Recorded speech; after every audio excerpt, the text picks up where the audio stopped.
성취될 하나님의 말씀 같이 보겠습니다. 요한일서 3장 1절에서 3절입니다.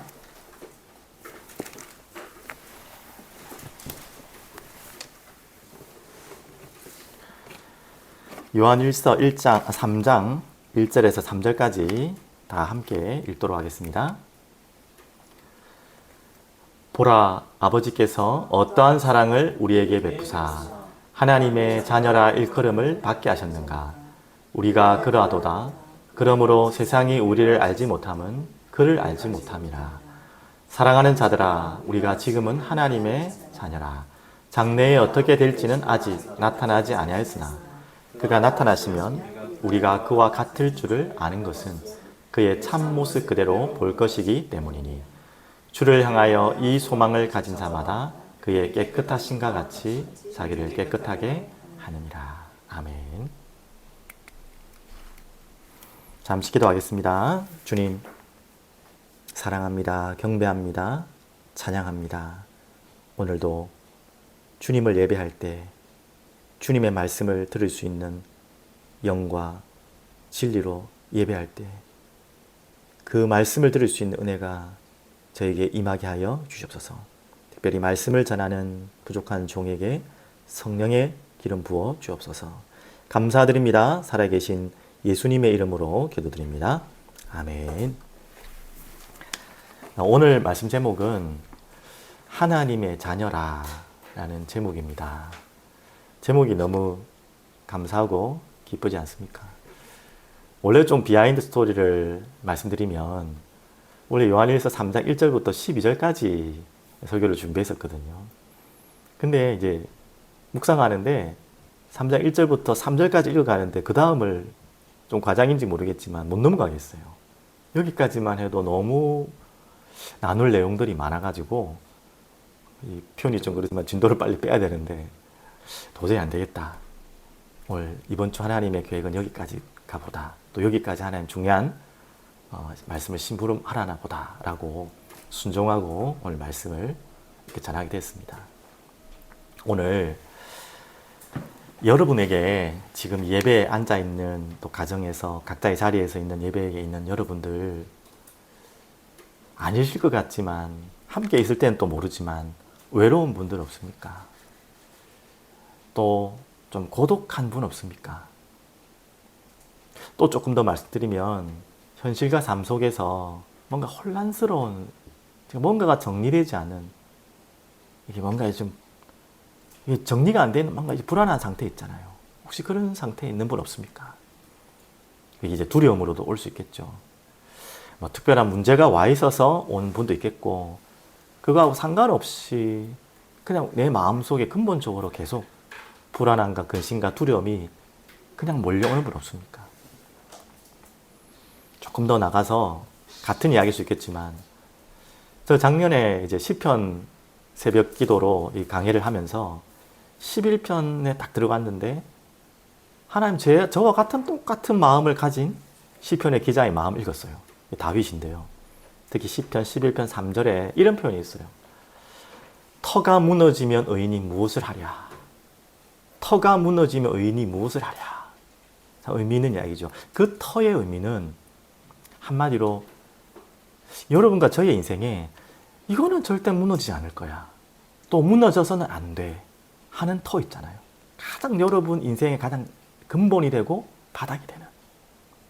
근데 오늘 다윗은 그것을 이야기하는 겁니다. 이 터가 무너지면 의인이 무엇을 하랴. 정말 황당하고 황망하고 아까 말한 것처럼 그것 때문에 혼란스럽고 그것 때문에 두렵기도 하고 외롭기도 하고 고독하기도 하고 이건 하나의 파생되는 마음의 상태겠죠. 터가 무너지면 의인이 무엇을 하랴. 작년에 제가 이 부분을 딱 제 마음속에 하나님 말씀 주셨어요. 너무 나의 상태와 같기 때문에 오늘 신앙이 없는 분들은 죄송합니다. 신앙이 없는 분들은 어떤 일이 있어도 흔들리지 않는 이 터가 흔들리지 않는 표대를 찾으시는 것이 맞아요. 나는 아직 아무것도 믿는 게 없어요 하는 분들은 그게 없기 때문에 지금 흔들리는 것입니다. 여러분들에게 있는 터가 무너졌다는 것은. 그러면 기분 나빠할 일이 아니라 어떻게 보면 최고의 기회입니다.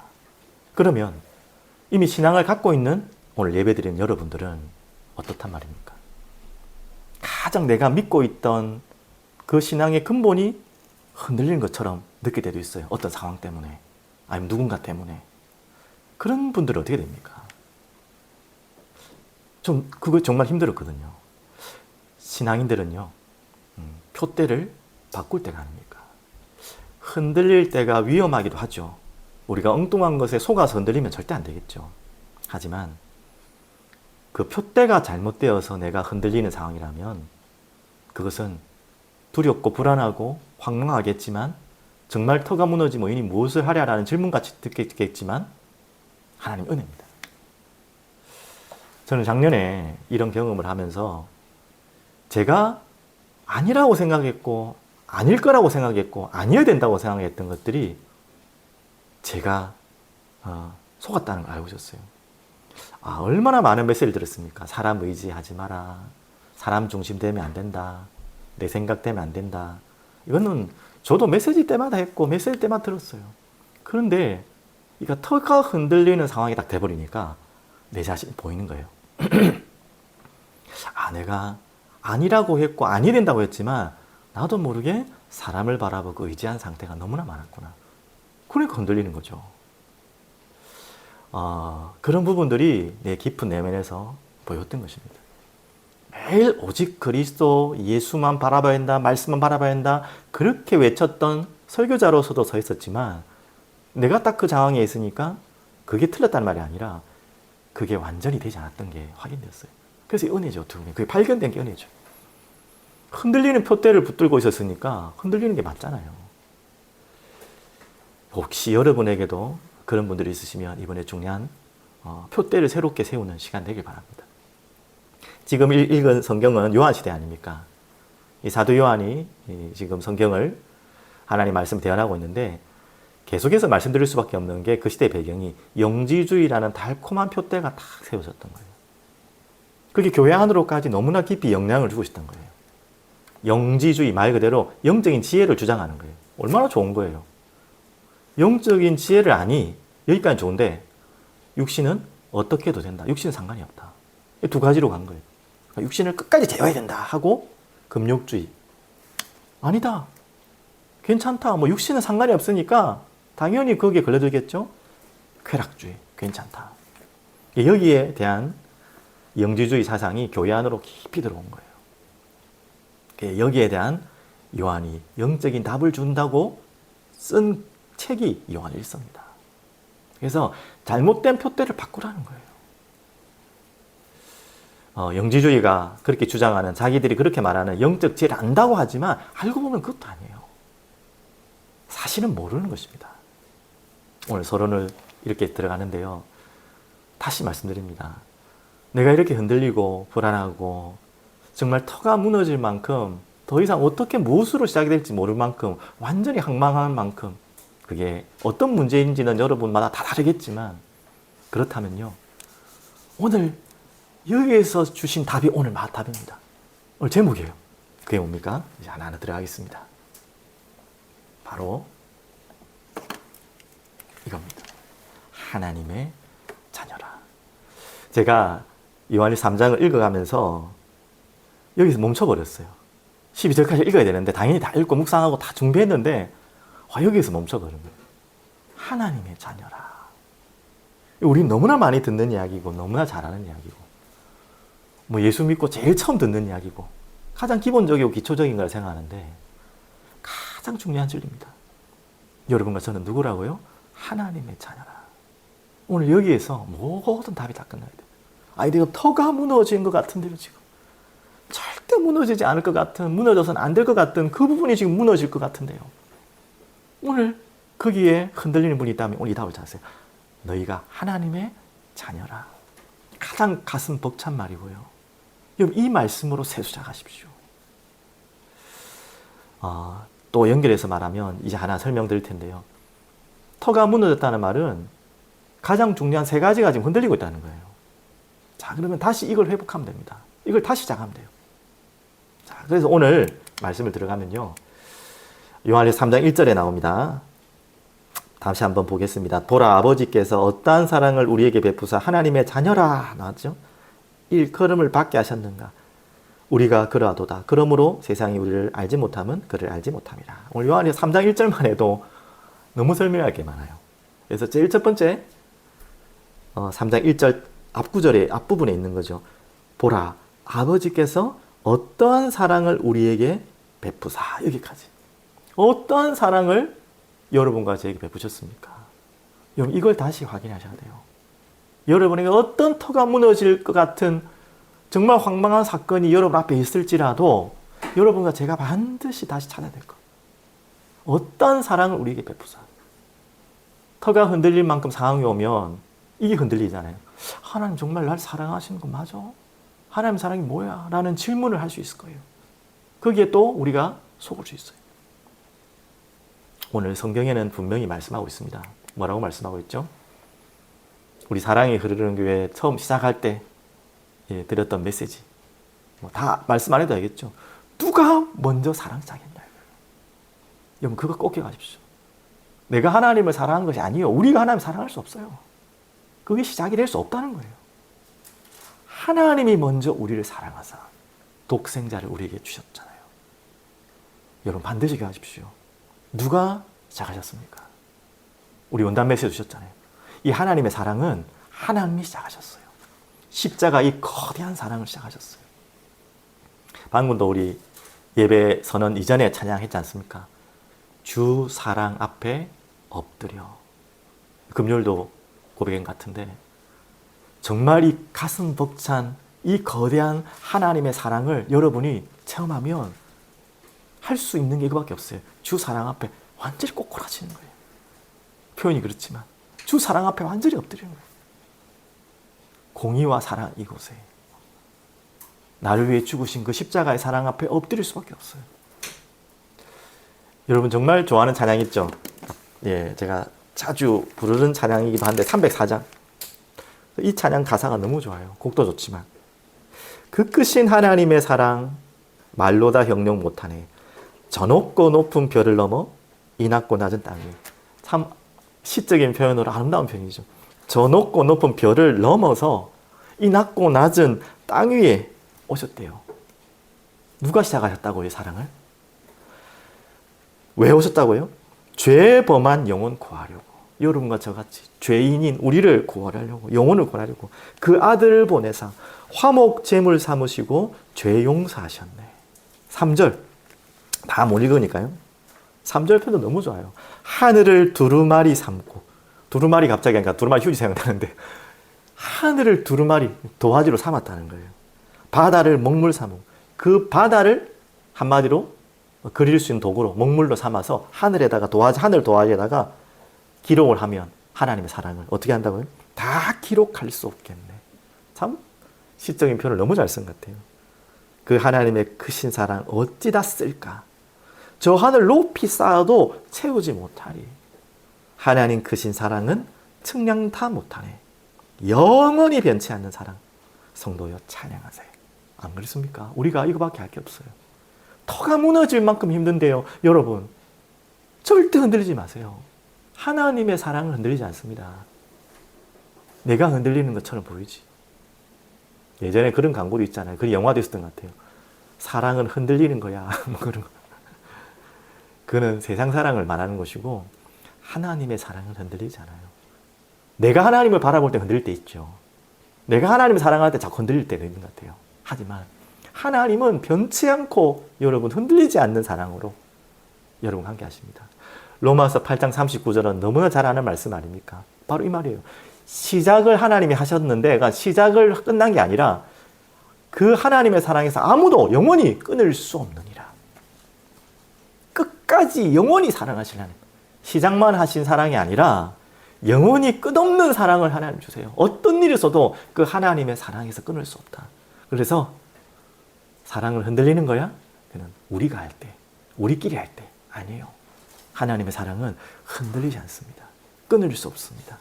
오늘 이것으로 첫 번째 답을 찾으십시오. 하나님의 자녀라는 말은 그만 뭔 말이죠?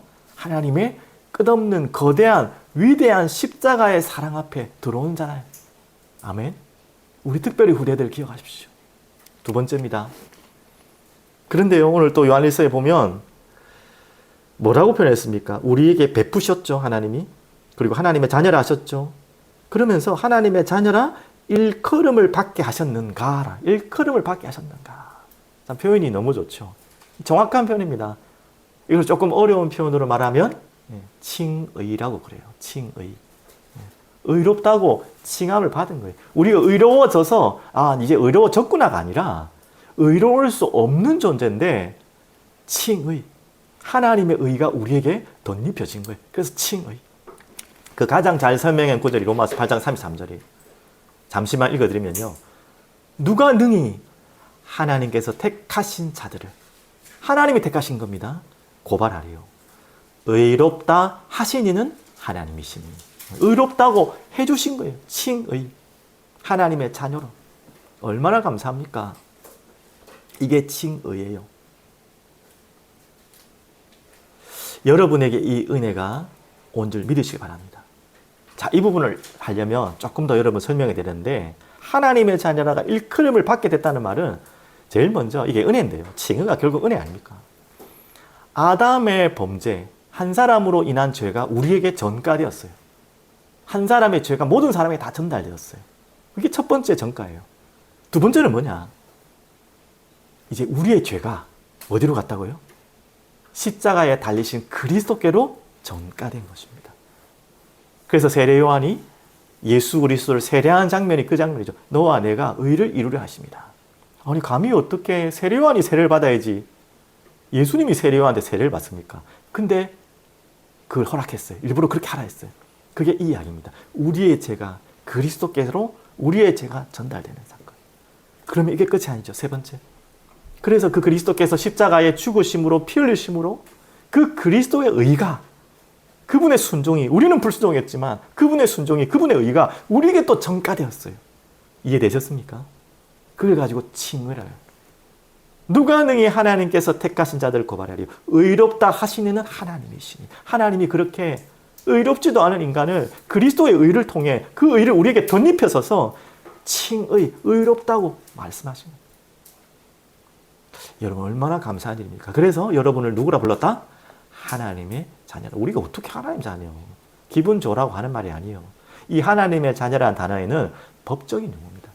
그냥 기분 좋게 자녀 해줄게가 아니라 실제적으로 법적으로 우리가 하나님의 자녀로 된 거예요. 그것을 여러분이 아시길 바랍니다. 그래서 이 중요한 좀 단어를 좀 설명드리면 좋겠는데, 하나님의 자녀라는 단어가 굉장히 중요한 단어잖아요. 여러분 한번 성경 다 찾을 수 없는데 요즘에는 성경 검색 프로그램이 잘 돼 있어서 쉽게 찾아볼 수 있습니다.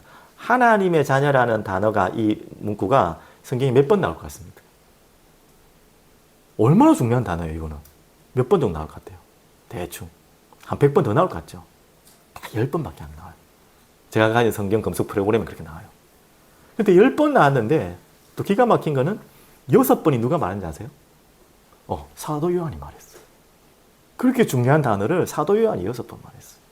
그리고 바울 서신의 로마서에, 또 누가복음에 또 조금 몇 번 나오고, 구약에 한 번 나오고, 그렇게밖에 안 나와요.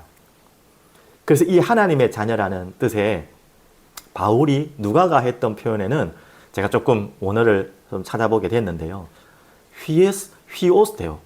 휘오스라는 말은 아까 전에 설명한 것처럼 자격, 자녀의 자격, 양자, 법적인, 이거 얼마나 중요합니까? 그런 자녀의 의미로 휘에스데오라는 의미를 썼는데요. 사도 요한은 휘오스를 안 쓰고 테크니데오를 했어요. 테크니가 무슨 말이냐면 친자라는 거예요. 친자. 정말 함께 했다는 거예요. 그냥 법적인 자녀일 뿐만 아니라, 그게 아니라는 게 아니라 법적으로만 그냥 다 자녀인 정도가 아니라 정말 친자처럼 함께하는. 그래서 제가 이번에 성경을 읽으면서 좀 많이 발견한 건데, 참 사도 요한이 참 매력 있는 참 사도인 것 같아요. 사도 요한만 독특하게 쓴 단어가 많아요. 그런데 너무 중요한 단어를 많이 썼어요. 하나님의 자녀도 그렇지만 또 어떤 단어를 많이 썼냐면 함께 있죠. 그리고 하나님의 사랑을 굉장히 많이 설명했고요. 사귐, 또 친밀 이런 단어는 요한의 서신 외에는 거의 쓰지 않아요. 사귐, 누림, 뭐 친밀, 또 방금 말했듯이 자녀, 또 독특한 표현. 그가 내 안에, 내가 그 안에. 4복음서가 있는데 다른 복음서에는 그런 표현이 없어요. 요한 복음에만 그가 내 안에, 내가 그 안에. 또 요한일서에도 그 부분이 계속 나오죠. 좀 이상하죠. 신기하죠. 분명히 요한 복음에서 말한 그 요한 복음의 말씀도 요한이 말한 게 아니고 예수님이 하신 말씀을 요한이 기록한 거잖아요. 근데 요한은 그걸 다 캐치해 적었어요. 그가 내 안에, 내가 그 안에. 그 성령의 말씀을 하시면서. 근데 요한일서도 계속 나오죠. 얼마나 참 요한이 이 특별한 하나님의 자녀된 사랑을 누렸고 그분과 함께했고 교제했던 것을 실제적으로 표현하는 것입니다.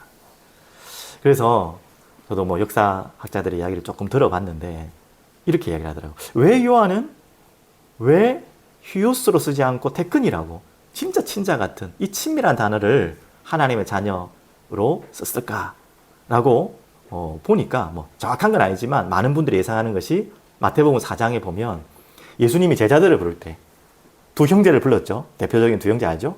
베드로와 누굽니까? 안드레 형제 불렀고요. 요한과 야고보, 우리 형제입니다.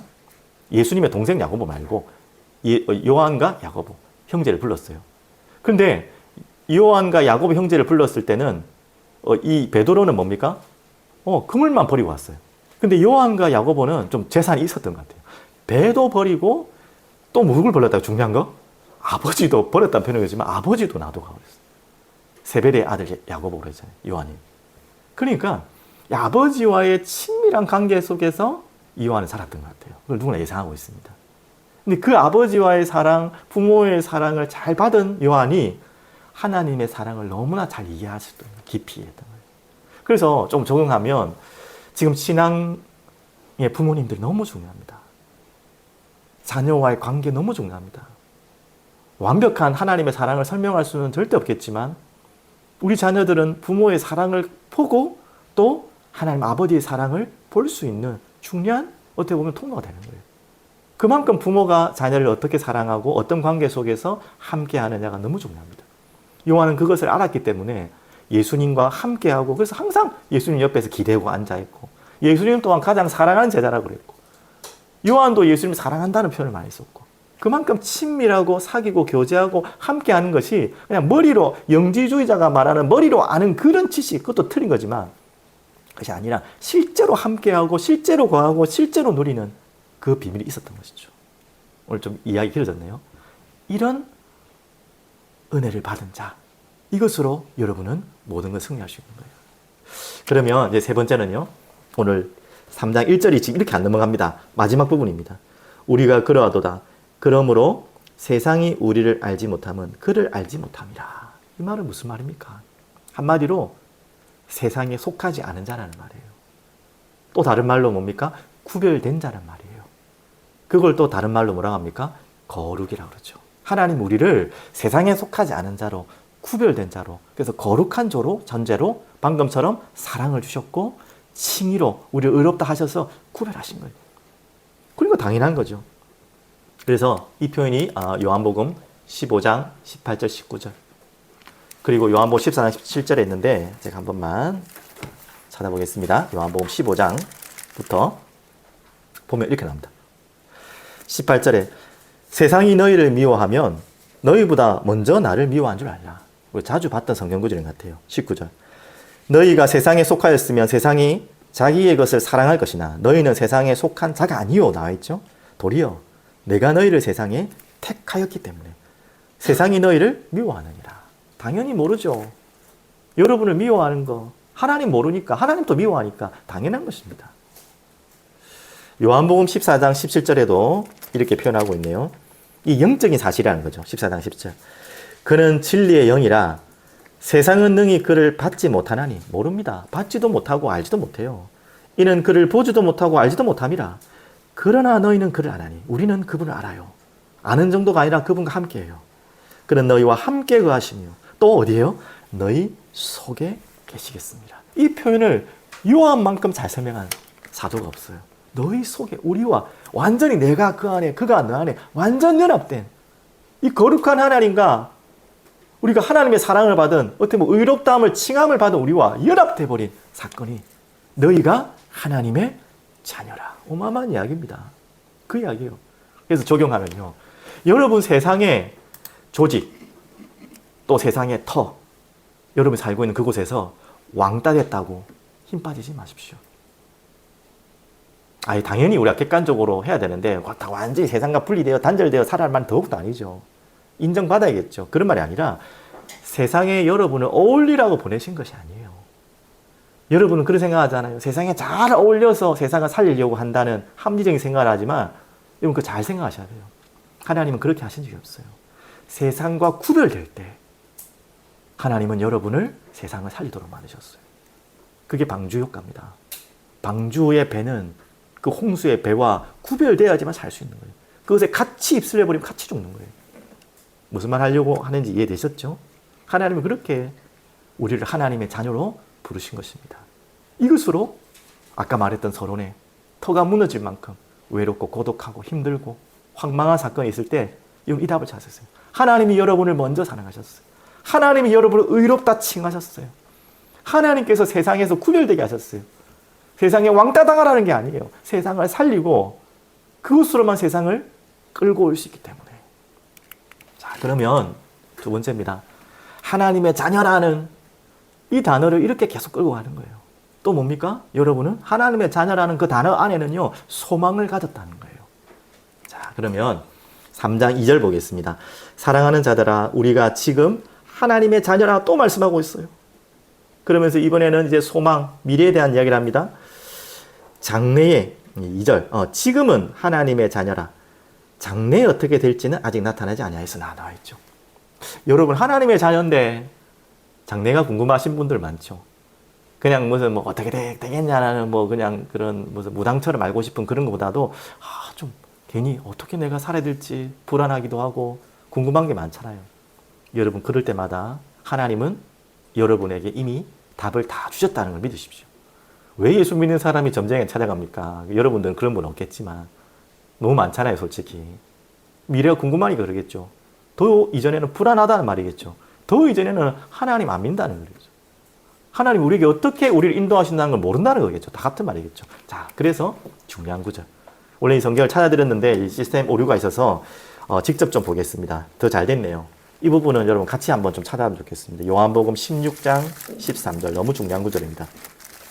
특별히 나의 미래에 대해서 너무 불안하고 궁금하신 분들, 특히 아이들, 자라는 아이들은 이런 부분 많죠. 그리고 어떻게 내가 장래를 인도받아야 될지 궁금하신 분들은 이 구절을 꼭 붙잡으셔야 됩니다.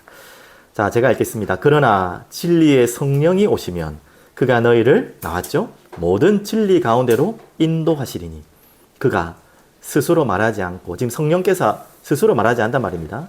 오직 들은 것을 말하며, 그게 뭐죠? 말씀입니다. 장래의 일을 너희에게 알리시리라. 자, 여기까지도 해도 여러분 잘 안 믿으십니까? 정말 이 말씀 믿어야 돼요. 성령께서 여러분 안에 방금 간다고 확인했지 않습니까? 하나님 자녀는. 그리고 그 자녀에게 성령께서 자신이 임의로 말하지 않고요, 이미 우리에게 허락하신 진리의 말씀, 그것으로 여러분에게 알리시겠다는 거예요. 그러면 우리가 미래를 아는 비밀이 뭐라고요? 하나님의 말씀으로, 성령의 조명으로 깨닫게 하시는 만큼 여러분 기도하시면 되겠고, 그 말씀 주시는 만큼 그 말씀 따라서 인도받으면 되는 거예요.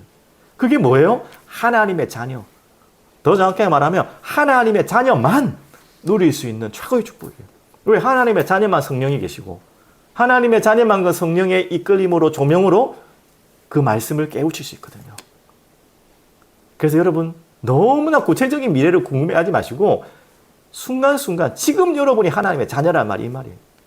장래에 어떻게 될지, 나타날지 불안해하지 마시고 하나님은 말씀으로, 성령으로 여러분을 깨우쳐서 이끌어가시, 인도하신다는 거예요. 언제까지? 영원까지. 걱정하지 마십시오. 자, 그러면 두 번째 3장 2절 그 뒷부분 하나 읽겠습니다. 아직 나타나지 아니하였으나, 그가는 예수님이죠.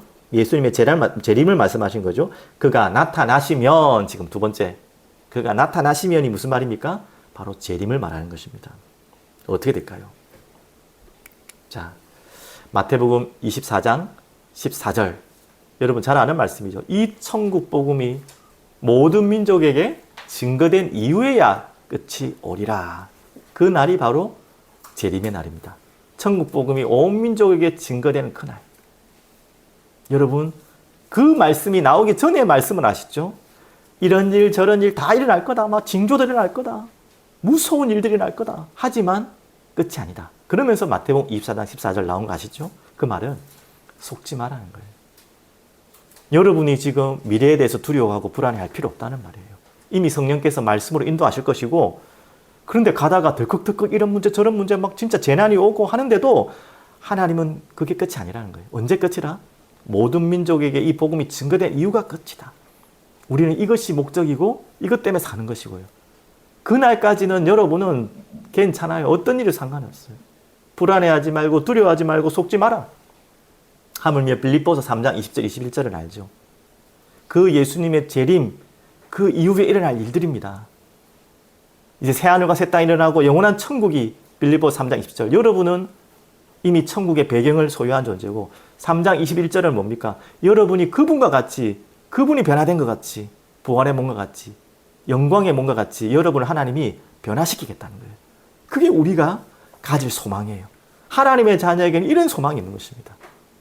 지금 하나님의 자녀이기 때문에 불안해할 필요 없고 성령께서 말씀으로 인도하실 것이고, 또한 그 가운데 오는 여러 가지 징조, 재난, 어려움이 와도 여러분은 세계복음화, 땅끝까지 복음 증거된 이후에 끝이 오기 때문에 아무 문제 없다.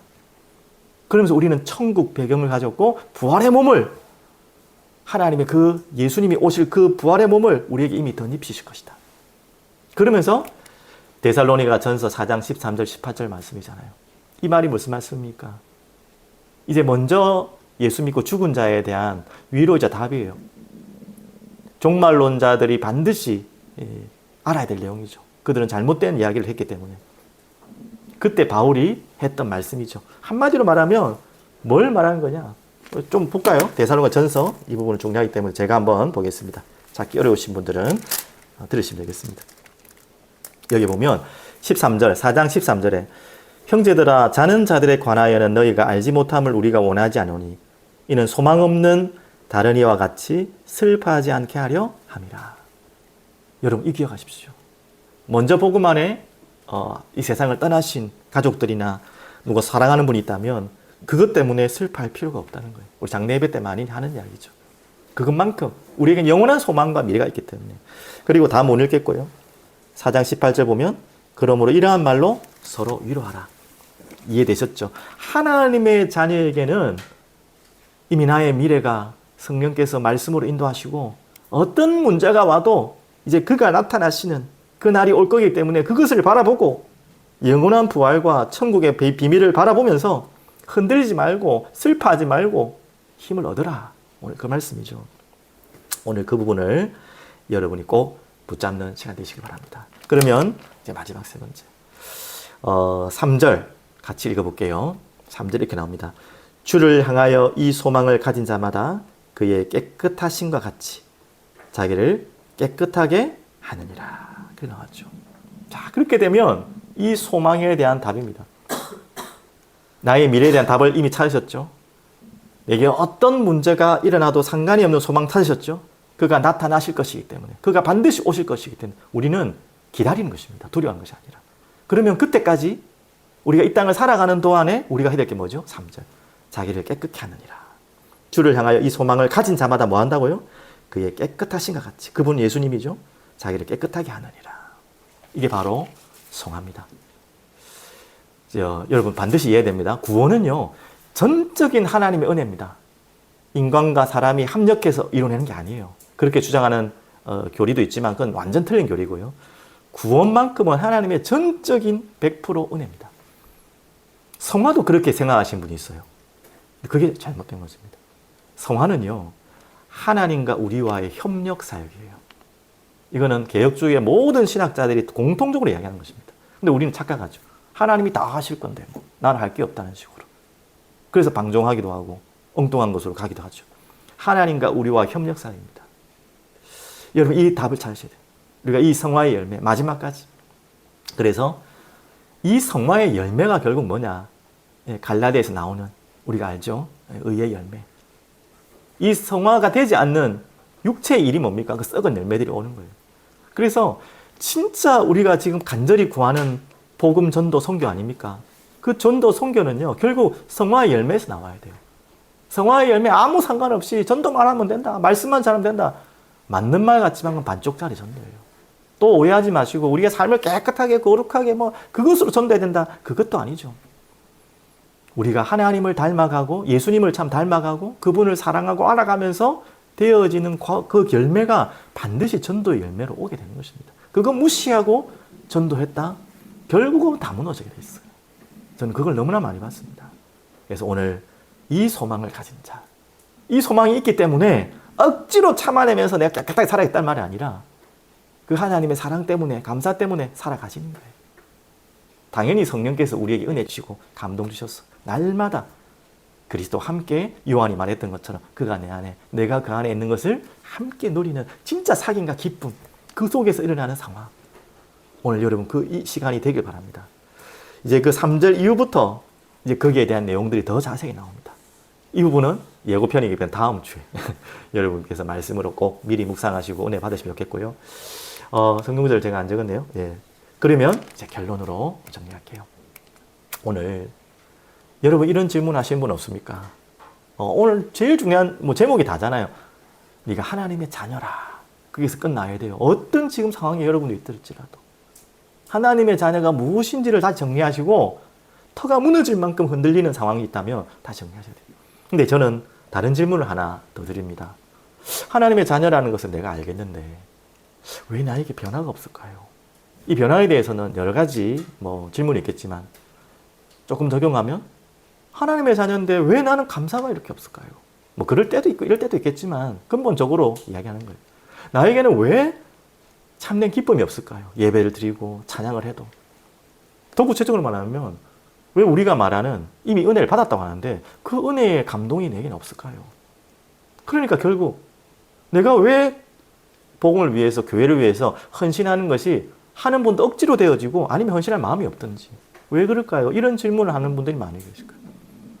저는 여기에 대한 질문은 굉장히 좋은 질문이라고 생각합니다. 불신앙이 아니라 굉장히 중요한 근본적인 질문이거든요. 저는 이 질문을 할 때 두 번째 질문을 했으면 좋겠어요. 여기에 대한 답으로 또 찾아가는 과정 속에 반드시 두 번째 질문이 와야 돼요. 나는 죄인인가? 이 말이 좀 그렇죠. 이거 깊이 묵상하셔야 됩니다. 당연히 우리가 의인이고 아까 말했던 것처럼 의롭다 칭함을 받은 자가 맞지만 그거 이전에 여러분이 하나님의 자녀가 된 여러분도 그렇고 또 되려고 하는 복음 전하는 누군가에게 전할 때도 마찬가지고 정말 죄인이라는 것이 고백되어지고 내게 정말 확인되었습니까? 그게 정말 내 마음의 성령으로 깨달음이 와야 돼요. 이 이야기를 저번에도 한 것 같아요. 그래서 그거에 대한 근거의 말씀입니다. 누가복음 5장 8절. 베드로만 오늘 설명하겠지만 바울도 그랬고요. 하물며 예수님도 그랬어요. 자주 설명했죠. 베드로가 이 물고기 잡다가 한 마리도 못 잡는데 예수님이 오셨을 때 물고기 잡는 그 장면 아닙니까? 그때 베드로가 바짝 엎드리면서 예수님께 뭐라고 말했다고요? 나를 떠나소서 나는 죄인이로소이다 라고 고백을 해요. 베드로가 그렇게 지금 죄인을 고백할 수 있는 자리가 아니잖아요. 자기가 막 뭔가를 잘못해가지고 하나님 앞에 들켜가지고 아이고 내가 죄인입니다 한 게 아니에요. 그러니까 물고기 잡다가 안 잡혔는데 예수님이 대신 물고기 잡아준 거예요. 근데 거기에서 베드로가 나는 죄인입니다라고 고백할 수 있는 단어가 아니잖아요. 근데 왜 고백을 했을까? 저분이 하나님이시구나. 한마디로 거대한 빛이 내게 임하니까 내 어둠이 확 보이는 거예요.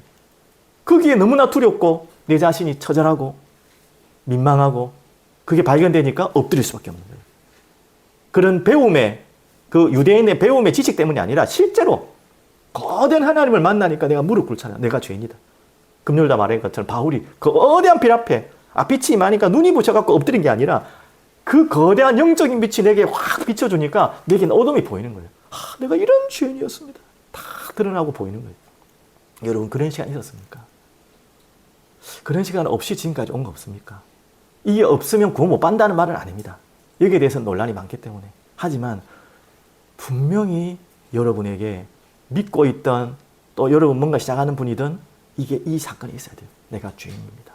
그냥 멀리로 말고, 아, 창세기 3장 아담과 하와가 지은 죄, 나도 그 속에 있지. 그런 머리로, 인지로 하는 죄 말고, 그것으로 시작된, 원죄로 시작된, 네, 내게 있는 죄, 죄성.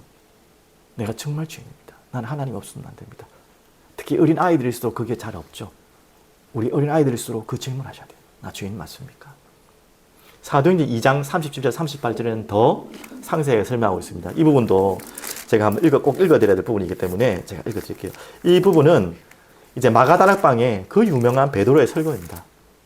베드로가 어떻게 복음을 설명하고 그 복음을 들은 자들이 어떻게 반응했는지가 우리에게는 중요한 어떻게 보면 모델이 될 수 있겠죠.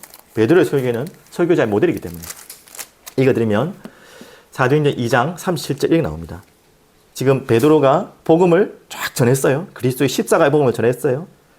그러니까 그 반응이 37절. 그들이 이 말을 듣고 어떻게 했다고요? 마음에 찔려. 이 말이죠. 거대한 복음의 메시지가 나를 비춰버리니까 그 마음에 찔리는 거예요. 그래서 베드로와 다른 사도에게 물을 때 형제들아 우리 어찌할꼬? 여러분 그런 고백한 적 있습니까? 하나님 저 어떻게 해야 됩니까? 우리 아이들 특히 어리다고 무시하지 마시고 무디는요 이 고백할 때부터 어린 아이 때 인생이 바뀌었어요. 모든 중요한 전도자들이 이 고백이 있었어요. 나는 죄인으로서이다. 어린 아이들이 뭔 그런 죄가 있다고. 저도 자주 간증하지만 고등학교 때 2학년 때 정확하게 1학년 2학년 올라가는 그때에 12월 달에 크리스마스 찬양을 준비하는데 제가 많은 나도 그 당시에도 죄를 지었겠지만 내가 안 그래 큰 죄라고 생각 못 했었거든요. 근데 정말 교회 지하실에서 그때 제1영도교였거든요. 그 지하에서 기도하는 기도실에서 기도하고 찬양하는데 하나님 내 마음속에 내 죄가 보이는 거예요. 그리고 나를 위해 십자가에 죽으신 그 십자가의 사랑이 보이는 거예요. 그게 너무나 내 마음속에 강하게 오는 거예요. 그때부터 너무 은혜가 넘치고 눈물이 흐르고 제 인생이 바뀌었어요. 내 마음이 바뀌었어요. 그게 제게는 중요한 또 간증이 될 수 있어요. 꼭 저와 같지는 않더라도 여러분의 이 순간이 분명히 필요합니다. 38절 베드로가 이르되 너희가 회개하여 각각 예수 그리스도 이름으로 세례를 받고 제사를 받으라. 그리하면 성령을 선물로 받으리라. 그렇게 나왔죠. 이런 시간. 바울도 이런 복음을 전했어요. 예수님 또한 이런 복음을 전했습니다. 오늘 여러분에게 제가 질문 드린 겁니다. 내가 하나님의 자녀로 가지만 그 이전에 내가 죄인님이 먼저 발견됐습니까? 그게 발견되어야지 하나님의 은혜가 너무 크죠. 십자가의 은혜가 너무 큰 거죠. 그 십자가의 거대한 사랑이 그때 임하는 거죠. 그게 믿어지는 거죠. 그게 이해되는 거죠. 그거 없이 다 끝냈다. 부활하시고 끝냈고 십자가의 모든 걸 끝냈다. 그것만 우리가 붙잡고 있으니까 사단도 끝났고 죄도 끝났다 하니까 기분은 속 시원하고 좋은데 감격이 없어요. 그때는 속이 시원하고 내 문제 해결될 것 같고 운명에서 빠져나왔다 재앙에서 빠져나왔다 하니까 지금 있는 문제에서 나오니까 너무 기쁘고 감사한데 그것 때문에 예수님 죽었다니 감사는 한데 내가 그렇게 죽을 죄인인가 라는 고백을 하지 못한 것 같아요. 지금 요즘 아이들이 다 그런 것 같아요. 요즘 그렇게 신앙생활하는 분들이 많은 것 같아요. 그러니까 뭡니까? 당연히 예수 그리스도를 위해 내가 죽겠다는 사람이 없어요. 예수 그리스도를 위해 살겠다는 사람이 없어요. 그냥 좋으니까 믿고 좋으니까 따라가는 것이고 그분한테 매달리고 기도하니까 평안이 오고 찾아오니까 그것도 맞습니다만은 그게 한 부분이잖아요. 정말 내가 예수님 위해서 죽어도 좋다. 과한 신앙을 하라는 게 아니라 당연한 거 아닙니까? 제가 저희 딸하고 이야기한 게 생각나요. 우리 딸도 너무 어리니까 이 부분이 아직까지 잘 와닿지 않는 것 같아요. 머리로는 다 이해되고 무슨 말인지 아는데 내가 죄인이라는 말이 솔직히 저 아이가 뭔 그래 죄를 지었다고 그게 확 와닿겠습니까? 근데 이 성령의 조명과 감동은 돼야 되는 거예요. 내가 죄를 많이 짓고 산 사람이라서 그게 이해되고 나는 좀 깨끗하게 사는 사람 이해 안 되고 그건 아니잖아요. 그게 아니라 성령께서 내게 조명해야 돼요. 그래서 조금 극단적인 비유지만 이렇게 이야기한 거예요. 말이 안 되는 것 같아도 조금 이해하시고 들어보십시오. 야, 네가 루빈아 죽을 죄를 지었어. 죽을 만큼 죄를 지었는데 지금 눈앞에 보이는 아빠, 내가 널 대신해서 감옥에 가고 그 감옥살이를 하다가 고문을 당하고 고통을 당하고 결국 피 흘려서 너무 잔인하나? 십자가에 죽었어. 사실이니까 이게. 예수님 그렇게 하셨거든. 그렇다면 어떻겠니? 하니까 우리 루빈이가 그러면 안 돼. 감정이 입이 되는 거죠. 예수님은 좀 남의 사람 같고 눈에 보이는 아빠는 보이니까 자, 왜 이런 엉뚱한 예화를 들었겠습니까? 그게 진짜라면 이 아이 마음이 어떻겠습니까? 얼마나 내 마음이 아프게. 저도 그런 상상을 한 적이 있거든요. 우리 아버지를 상상해봤어요. 내가 죽을 죄를 지었는데 내 대신에 우리 아버지 감옥 갇히고 얻어 터지시고 비참하게 죽으셔야 돼요. 내가 그거를 눈앞에서 봤다. 어떻게 했습니까? 근데도 내가 거기에 대한 은혜가 없다. 내가 죄인이라는 게 안 느껴진다. 그건 다른 이야기죠. 무슨 말인지 알겠죠? 근데 그게 끝이 아니죠. 그렇게 되면 심파가도. 근데 그분이 살아나셨잖아요. 부활하셨잖아요. 두 가지 같이 있어야 되는 거예요. 이야, 십자가의 복음. 나는 저렇게 죽어야 될 죄책감에 쌓이란 말이 아니라 나는 은혜가 필요한 존재구나. 하지만 그분이 나를 위해 죽으셨고 그분이 살아나시고 승리하셨구나. 이 두 감정이 같이 있어야 되는 거 아닙니까? 그래서 저는 항상 자주 표현하는 게 미안하고 감사하고. 보통 미안한 게 아니죠. 정말 죽을 만큼 미안하고 너무너무 감사하고. 혹시 이 복음을 여러분 마음속에 품고 있지 않지 않습니까? 이게 없다면 헌신도 하나의 다른 거게 되겠죠. 사랑이라는 것도 다른 의미죠. 아주 깊은 사랑이 아니죠. 오늘 이 부분을 여러분 마음속에 좀 회복하는 중요한 시간이 많이 갔지만 질문하는 귀한 주간 되길 바랍니다. 이것부터 시작해. 오늘 거꾸로 나왔어요. 이것부터 질문하고 이게 대해서 하나님이 정말 질문한다면 마음에 조명하실 거예요. 분명히. 아, 그래서 내가 하나님의 자녀됐다는 것이, 우리에게 소망이 있다는 것이 무엇인지 오늘 발견되는 여러분 되시기를 간절히 축복드리겠습니다. 기도합니다. 전능하신 하나님 아버지 감사합니다. 오늘 어떤 문제와 어떤 상황 속에서도 우리에게 말씀하신 대로 너는 하나님의 자녀라.